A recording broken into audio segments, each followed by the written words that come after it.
Malam di Gunung Ungaran turun tanpa suara. Kabut menggantung rendah, terlalu diam untuk ukuran gunung. Tidak ada suara angin, tidak ada gesekan daun. Hanya tawa 5 pemuda yang memecah keheningan. Rendra, Andi, Budi, Anton, dan Doni tertawa keras di dalam tenda mereka di pos sarangan. Tawa itu memantul ke jurang, terdengar ganjil, seolah tidak kembali sebagai gema, tapi seperti ditelan sesuatu. Bangunan kayu tua di belakang mereka berdiri gelap. Papan-papannya lembab dan menghitam. Jendela kosongnya seperti mata yang mengawasi. Budi berhenti tertawa lebih dulu. Lu ngerasa gak sih, kayak ada yang gak suka kita di sini? Tak ada yang menjawab serius.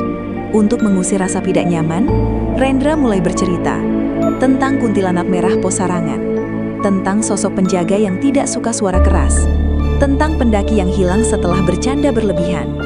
Semakin ia bercerita, suhu makin turun. Nafas mereka mulai terlihat.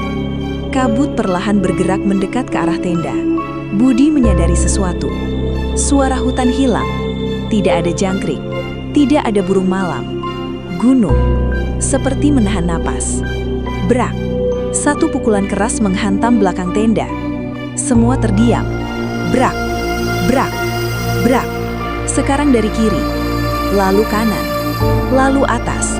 Tenda bergetar hebat seperti dipukul benda berat dari luar. Tapi anehnya tanah tidak terasa berguncang.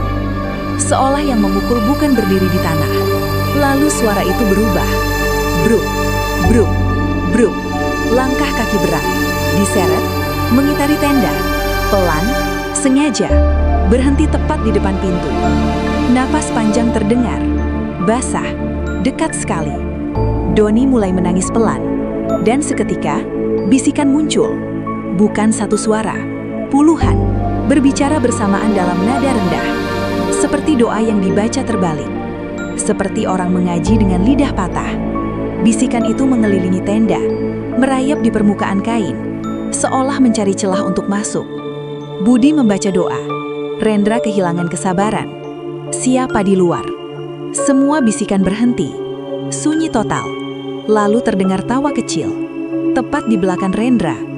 Perlahan, kain tenda di depan mereka melengkung ke dalam, seperti ada wajah menempel dari luar. Siluet rambut panjang terlihat. Kemudian, srit, kain tenda terbelah perlahan dari atas ke bawah. Bukan robek kasar, tapi seperti disayat kuku panjang. Angin dingin menerobos masuk membawa bau busuk seperti tanah basah bercampur darah lama. Dan ia berdiri di sana. Wanita tinggi kurus, baju merah pudar, rambut panjang basah menutupi wajah. Air hitam menetes dari ujung rambutnya. Perlahan ia mengangkat wajahnya. Tidak ada mata, hanya 2 lubang gelap. Tapi dari lubang itu keluar suara tawa kecil. Aku tidak suka suara kalian. Lehernya miring tak wajar. Tangannya terlalu panjang. Jarinya menyentuh tanah meski ia berdiri tegak. Ia melayang masuk, tanpa langkah, tanpa suara. Udara langsung membeku. Tubuh mereka tak bisa bergerak, seperti ditekan dari segala arah. Tangan panjang itu meraih Rendra. Ia terangkat sedikit dari tanah. 5 bekas jari hitam muncul di lehernya. Anton mencoba berteriak. Tak ada suara keluar. Bisikan kembali memenuhi tenda. Lebih keras, lebih dekat, lebih marah. Lalu gelap. Tim SAR menemukan mereka pagi hari. Tenda sobek dari dalam. Kulit pucat. Leher masing-masing memiliki 5 bekas jari hitam. Tak ada jejak kaki manusia di sekitar tenda, kecuali satu jenis jejak. Jejak kaki perempuan. Terbalik, mengelilingi tenda, berulang-ulang.